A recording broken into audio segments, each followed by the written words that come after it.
السلام عليكم ورحمة الله وبركاته.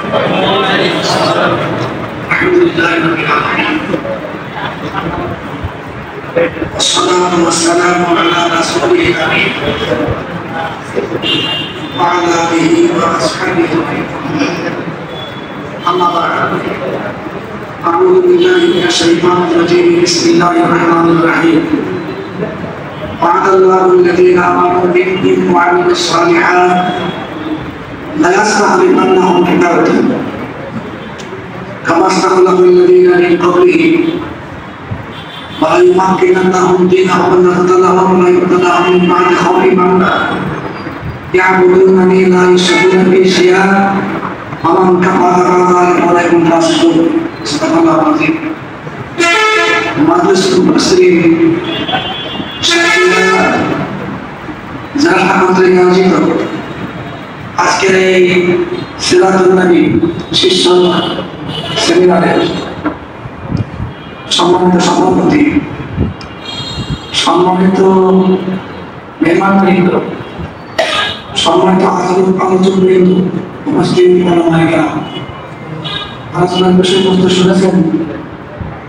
আদর্শ রাষ্ট্রমন্ত্রী মুহাম্মদ সাল্লাল্লাহু আলাইহি ওয়াসাল্লাম আসলে রাসূলুল্লাহ রাষ্ট্রমন্ত্রী আদর্শ নন, মানব জীবনের সকল দিক এবং বিভাগের সকল দিকের আদর্শ হলেন মুহাম্মদ সাল্লাল্লাহু আলাইহি ওয়াসাল্লাম।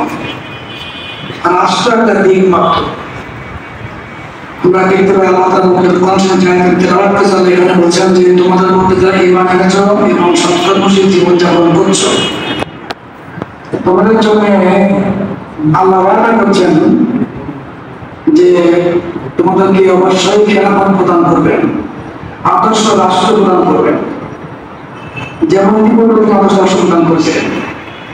তোমাদের দিনকে তিনি প্রতিষ্ঠিত করবেন, সুসংহত করবেন, শক্তিশালী করবেন এবং তোমাদের ভয় ভীতি আতঙ্ক বা নিরাপত্তা প্রদান করবেন। সম্মানিত ওলামায়ে কেরাম, আদর্শ রাষ্ট্র হওয়ার জন্য প্রথম নম্বর শর্ত হল সার্বভৌমত্ব কার?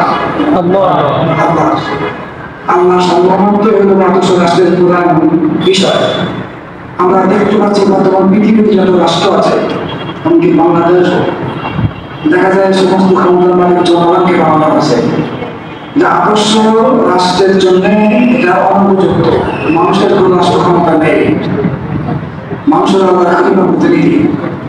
এটা রাসূলুল্লাহ সাল্লাল্লাহু আলাইহি ওয়াসাল্লাম সমস্ত ক্ষমতার মালিক আল্লাহকে মনে করতেন এবং সেই রাষ্ট্রে যারা বসবাস করতেন মুমিন তাদের সকলের আদর্শ, তাদের কাছে আকীদা বিশ্বাস ছিল সমস্ত ক্ষমতার মালিক আল্লাহ।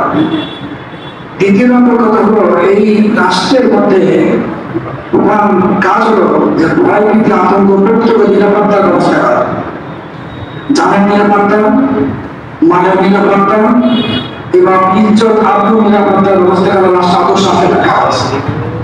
এটাই আমাদের ২০ বছরের চিন্তাশয় এবং এই বাকি জিনিসগুলি আমরা দেখতে পাই।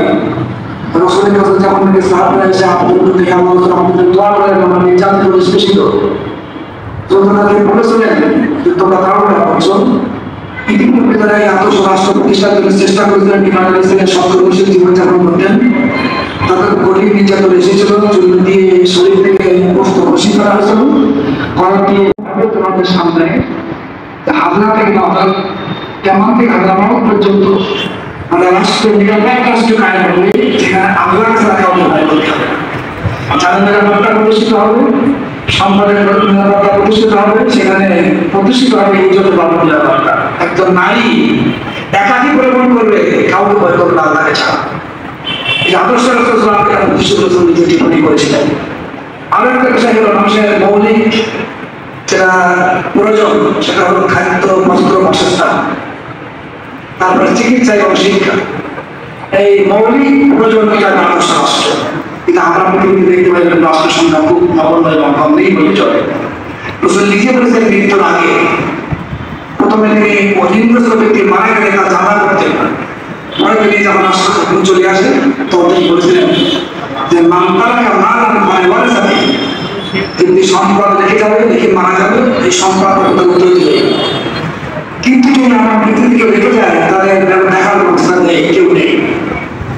এটি হয়ে গেছে তারা, অথবা ঋণ রেখে গিয়েছে। এই ঋণের দায়িত্ব এবং ওই মাল পাচারের দায়িত্ব আমার টাকা নাই। তাহলে দেখা যায় খাদ্য, বস্ত্র, বাসস্থান এর দায়িত্ব চল্লিশ বলতেছে আত্মশাসন করছে।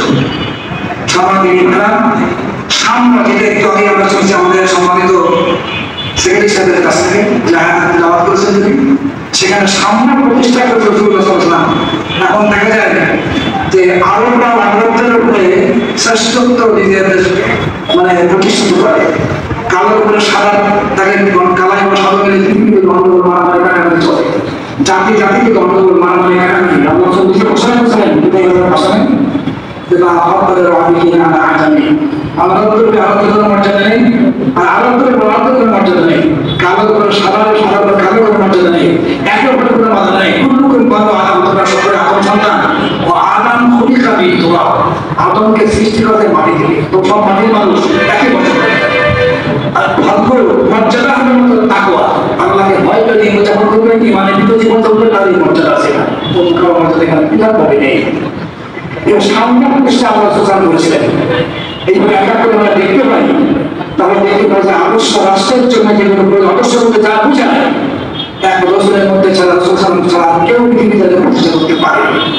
আমাদের দায়িত্ব হলো সেই আদর্শকে বাদ দিয়ে আজকে আমরা ইসলাম বিভিন্ন মত এবং পথ আছে, যেমন জাতীয়তাবাদ, ধর্মনিরপেক্ষতাবাদ, রাষ্ট্রীয় গণতন্ত্র, এই মূলনীতির ভিত্তিতে আমরা রাষ্ট্র গ্রহণ করার চেষ্টা করছি এবং করে চলছি। আমাদের স্বাধীন আছে ৭১ সালে, আবার ৪৮ সালে একটা রাষ্ট্র স্বাধীন হয়, কিন্তু আমরা সেই মানুষকে সঠিকভাবে আদর্শের রাষ্ট্র প্রতিষ্ঠা করতে পারি। ওনারা সমাজ সঠিকভাবে জানেন এবং বুঝতেছেন।